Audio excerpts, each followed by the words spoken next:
আসসালামু আলাইকুম। কেমন আছেন সবাই? আশা করছি ভালো আছেন। আলহামদুলিল্লাহ আমিও ভালো আছি। আমি আজকে রান্না করব চিংড়ি মাছ আর বেগুন দিয়ে একটা গা মাখা তরকারি রান্না করব, দেখতে থাকুন। সরিষার তেল দিলাম, ফোড়নে দিলাম জিরা, পেঁয়াজ, তেজপাতা। পেঁয়াজটা একটু ভেজে নিয়ে ধনিয়া গুঁড়া, মরিচ গুঁড়া, হলুদের গুঁড়া দিলাম, জিরা বাটা, আদা বাটা, রসুন বাটা আর ধুয়ে পরিষ্কার করা চিংড়ি মাছ। এটা ভালো করে ভেজে নিয়ে দিলাম কেটে রাখা বেগুন। বেগুনটা আমি ডুমো ডুমো করে কেটে নিয়েছি।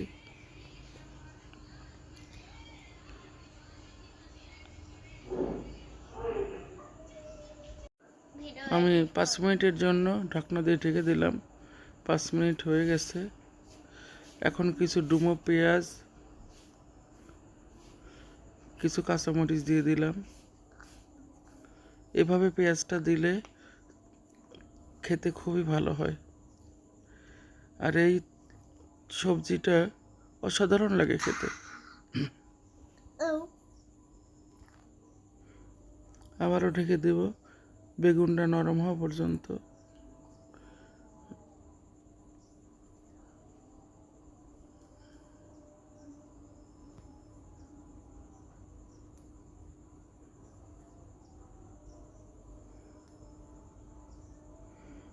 দেখুন কতটা সুন্দর রং হয়েছে,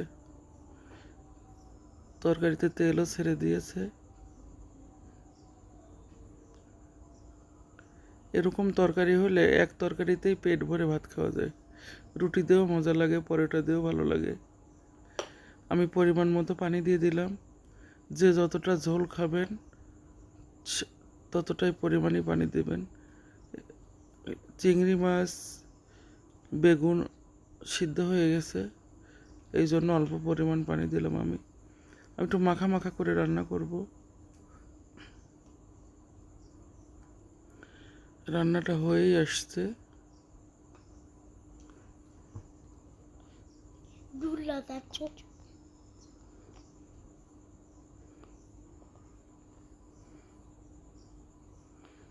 আমি এখন পেঁয়াজের ব্রেস্তা আর জিরা ভেজে বেটে দিলাম, যেটা আমাদের আঞ্চলিক ভাষায় ভাজনা বলে।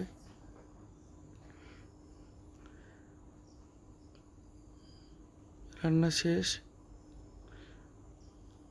একটু ধনিয়া পাতা দিলাম।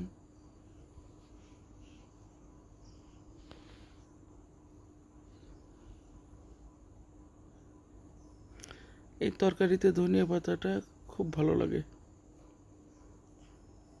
এখন আমি পরিবেশন করে দেখাবো। দেখুন কতটা সুন্দর হয়েছে। অবশ্যই বানাবেন আর খাবেন, খুবই মজা হবে। সবাই ভালো থাকবেন, সুস্থ থাকবেন। আল্লাহ হাফেজ। এটা হচ্ছে ওই যে কালকের দিনের